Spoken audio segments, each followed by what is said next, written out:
Episode 26 of the Darth Easy Show. So guys, once again, welcome to another episode of the Darth Easy Show. And we have a fun week. We have a fun episode planned ahead for you. So let's get right to the Darth Easy Show and let's have a good time. Alright, now let's begin the show with the movies. This is everything going on in the world of the movies. Everything movies I am seeing in theaters, and everything I'm watching from my home couch for my classic movie reviews. So the first movie to talk about is, well, actually I did not see any movie in theaters this week.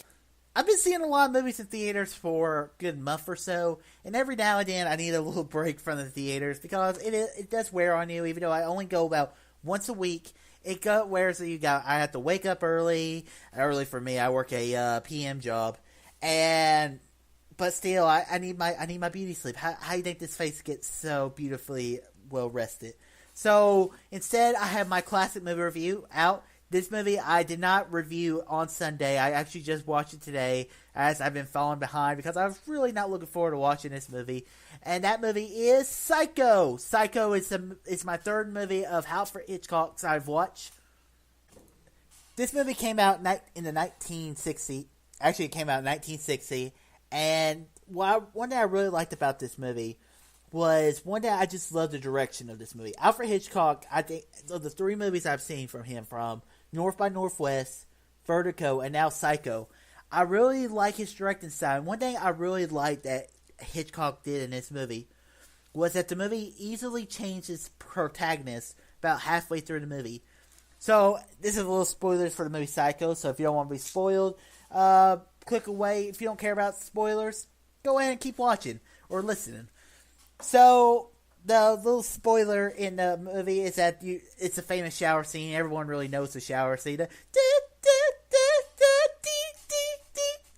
Whenever you have the character stabbing the main character, and you're just like, whoa, that's intense.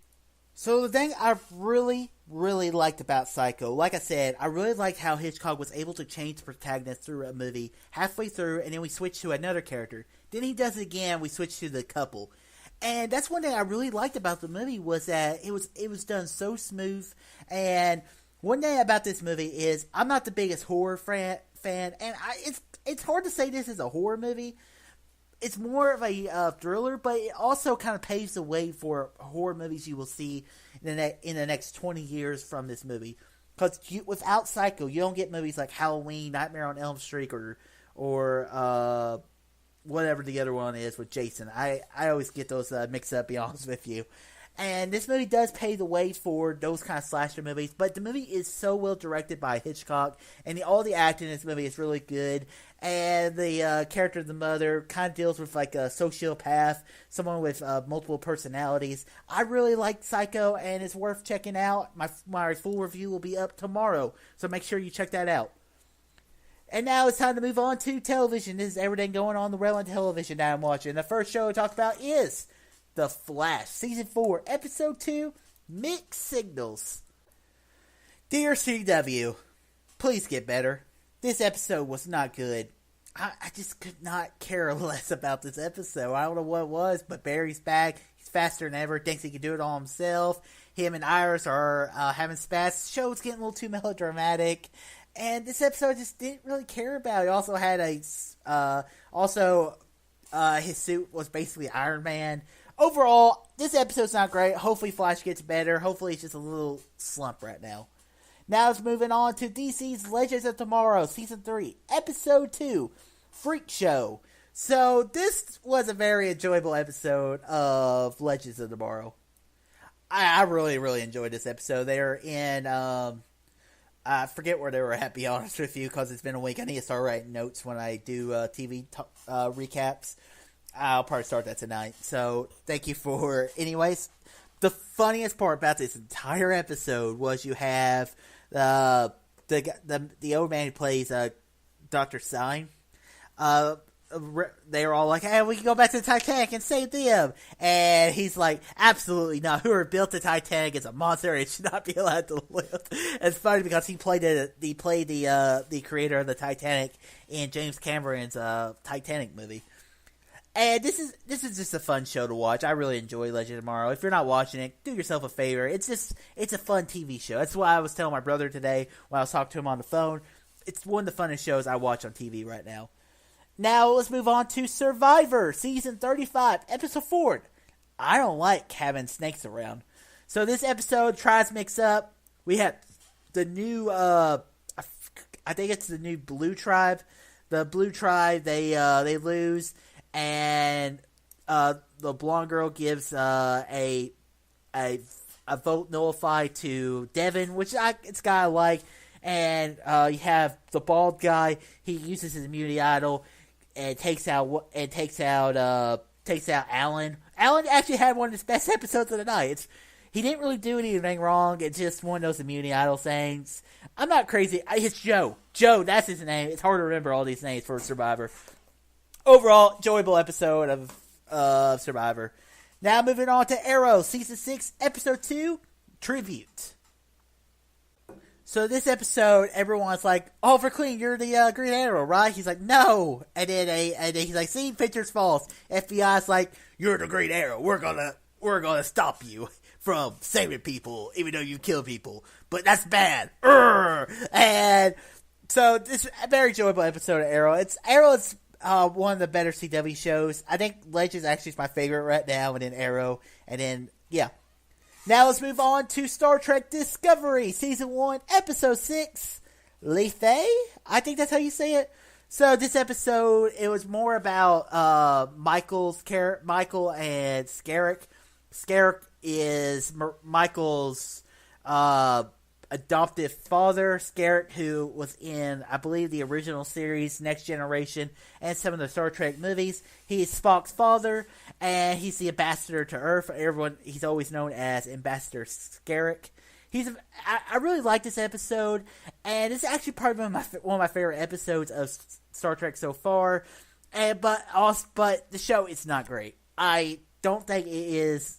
It hasn't got there for me to being a good show. This is the first Star Trek show I've ever watched, so I don't really know all the cliche, all the things they did in the other Star Trek shows because I never watched them. I was more of a Star Wars guy myself, and just whenever the Admiral and Captain they're having sex, they're talking, and then she's like, I'm taking your ship away from you. And he's like, oh, bitch, you're not.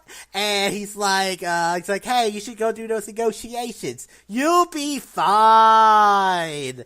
And it doesn't work out in her favor. She gets kidnapped, and you're just like, and then the Slew guy, which is Brian's favorite character, he's like, we need to go rescue her. He's like, no, we can't do that. We gotta wait for orders. But he's like, but sir, we haven't done that all the entire time. And he's like, it'll be fine. So very funny part of, obviously, he's a bad guy. He's probably more of a guy who doesn't really know what's right from wrong, or he thinks he's a bad guy, but he does good things. It's like more if do the rights. If I could do all this bad stuff, but everything turns out all right, is that a bad thing? So who knows with this show? It's already got renewed for season 2, so I guess I'll keep watching it unless it pisses me off like another TV show, Walking Dead. Now it's moving on to Arrow, Season 6, Episode 2. My bad. I wasn't reading my notes right.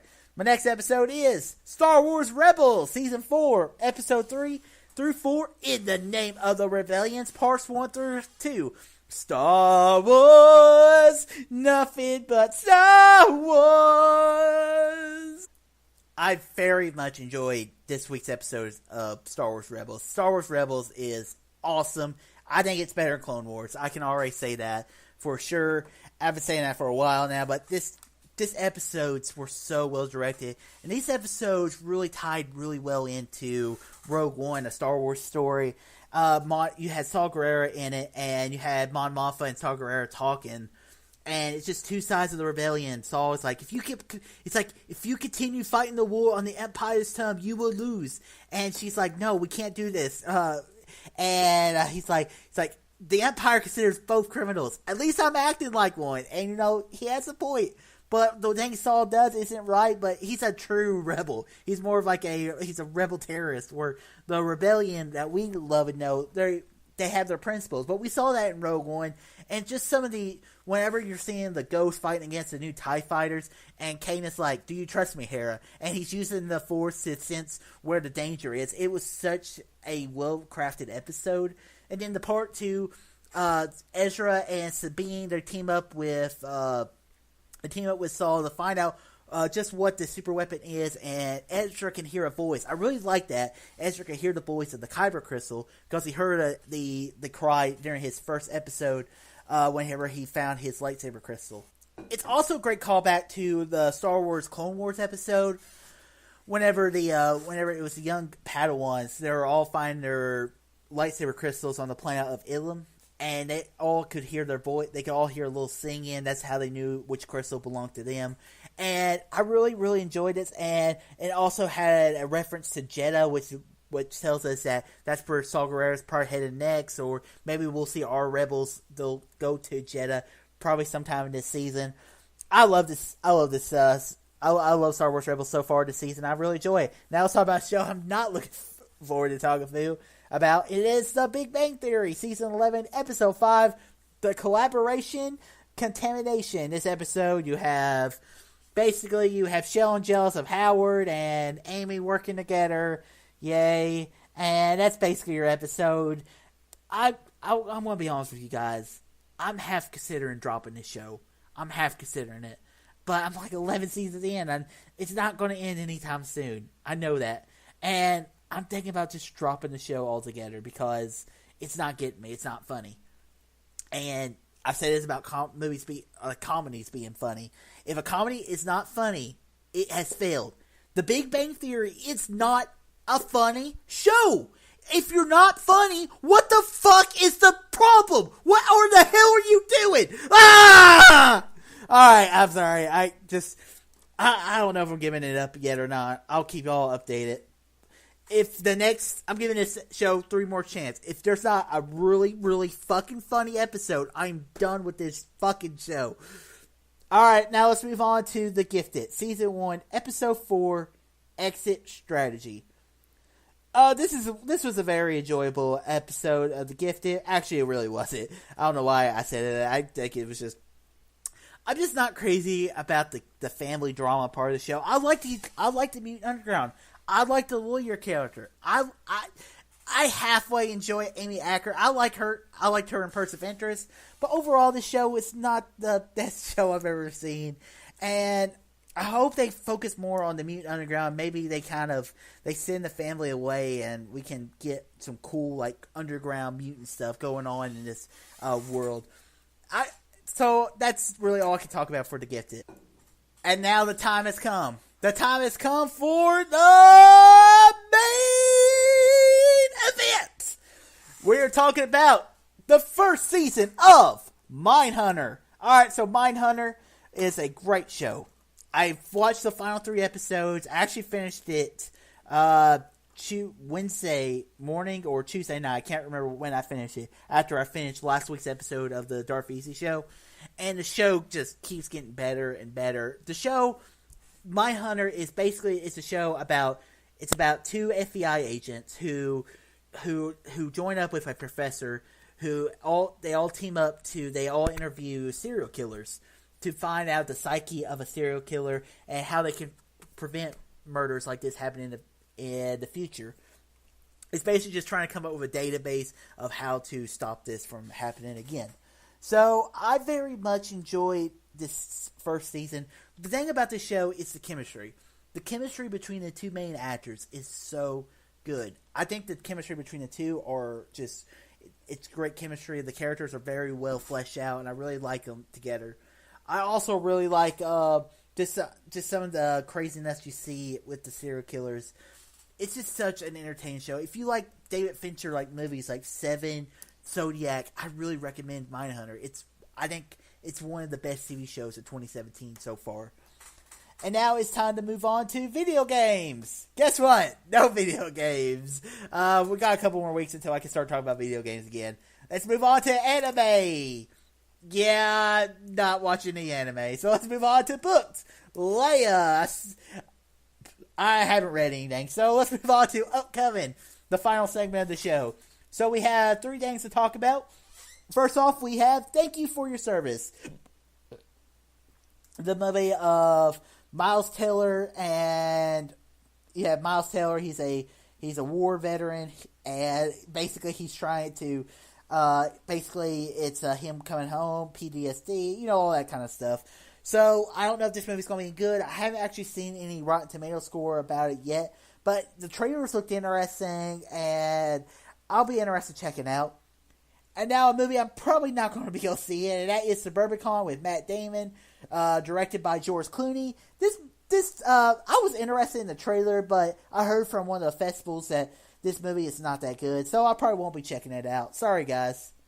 When I get to the point where when I get paid for doing YouTube reviews, I'll watch Suburbicon. But until then, I'm not watching it.